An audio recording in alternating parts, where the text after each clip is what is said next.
ಮಹಾರಾಷ್ಟ್ರದಲ್ಲಿ ನಿರಂತರ ಮಳೆ ಹಿನ್ನೆಲೆ ಉಜ್ಜನಿ ಜಲಾಶಯ ಸಂಪೂರ್ಣ ಭರ್ತಿಯಾಗಿದೆ. ಡ್ಯಾಂನಿಂದ ಅಪಾಯ ಪ್ರಮಾಣದ ನೀರು ಭೀಮಾ ನದಿಗೆ ತುಂಬಿದೆ.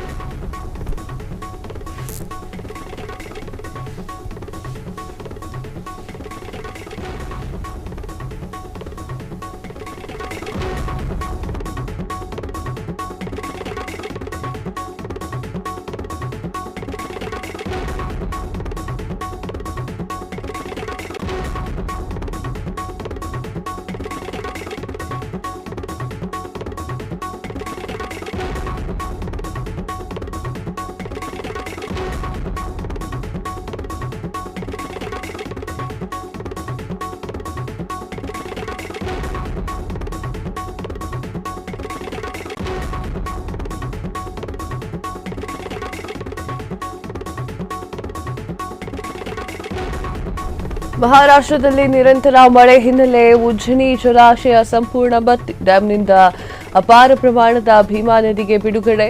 ತುಂಬಿ ಹರಿಯುತ್ತಿರುವಂತಹ ಭೀಮಾ ನದಿ ಅರ್ಧ ಮುಳುಗಿರುವಂತಹ ಮಣ್ಣೂರಿನ ಯಲ್ಲಮ್ಮ ದೇವಸ್ಥಾನ, ಅಫಜಲ್ಪುರ ತಾಲೂಕಿನ ಮಣ್ಣೂರು ಬಳಿಯ ದೇವಾಲಯದ ಆಡಳಿತ ಮಂಡಳಿಯಿಂದ ದರ್ಶನಕ್ಕೆ ನಿಷೇಧ. ಯಾವುದೇ ಸಂದರ್ಭದಲ್ಲೂ ಕೂಡ ಸೇತುವೆ ಮುಳುಗಡೆ ಆಗುವಂತಹ ಸಾಧ್ಯತೆ ಇದೆ.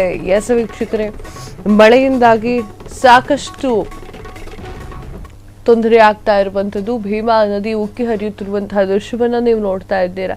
ಸೇತುವೆಗೆ ಇನ್ನೇನು ಒಂದು 2 ಅಡಿ ಇದೆಯೋ, 2ರಿಂದ 3 ಅಡಿ ಇದೆ ಅಷ್ಟೇ ಅಂತರ. ಮಹಾರಾಷ್ಟ್ರದಲ್ಲಿ ನಿರಂತರ ಮಳೆಯಾಗಿರುವಂತಹ ಹಿನ್ನೆಲೆಯಲ್ಲಿ ಈ ರೀತಿ ಕಾಣಿಸ್ತಾ ಇರುವಂಥದ್ದು. ಉಜ್ಜನಿ ಜಲಾಶಯ ಭರ್ತಿಯಾಗಿರುವಂಥದ್ದು. ಡ್ಯಾಂನಿಂದ ಅಪಾಯ ಪ್ರಮಾಣದ ಈ ಒಂದು ಅಪಾಯದ ಮಟ್ಟ ಜಾಸ್ತಿ ಆಗಿದೆ. ಅಪಾರ ಪ್ರಮಾಣದ ನೀರು ಬರ್ತಾ ಇರುವಂಥದ್ದು. ತುಂಬಿ ಹರಿಯುತ್ತಿರುವಂತಹ ಭೀಮಾ ನದಿ, ಅರ್ಧ ಮುಳುಗಿರುವಂತಹ ಮಣ್ಣೂರಿನ ಯಲ್ಲಮ್ಮ ದೇವಸ್ಥಾನ, ಅಫಜಲ್ಪುರ ತಾಲೂಕಿನ ಮಣ್ಣೂರಿನ ಬಳಿಯ ಈ ಒಂದು ದೇವಾಲಯದ ಆಡಳಿತ ಮಂಡಳಿಯಿಂದ ದರ್ಶನಕ್ಕೆ ನಿಷೇಧವನ್ನು ಹೇರಲಾಗಿದೆ. ಯಾವುದೇ ಸಂದರ್ಭದಲ್ಲಿ ಬೇಕಾದರೂ ಸೇತುವೆ ಮುಳುಗುವಂತಹ ಸಾಧ್ಯತೆಗಳು ಹೆಚ್ಚಾಗಿದ್ದು, ಆ ಕಡೆ ಯಾರು ಬರಬಾರದು ಅಂತ ಕೂಡ ಹೇಳಲಾಗ್ತಾ ಇದೆ.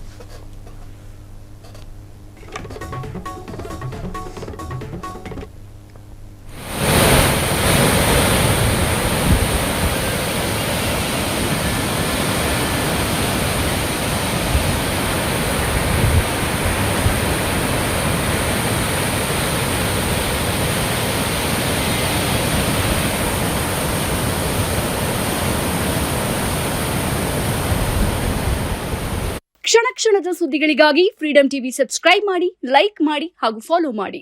ಹೊಸ ಸುದ್ದಿಗಳ ನೋಟಿಫಿಕೇಶನ್ಗಾಗಿ ಬೆಲ್ ಐಕಾನ್ ಮೇಲೆ ಕ್ಲಿಕ್ ಮಾಡಿ.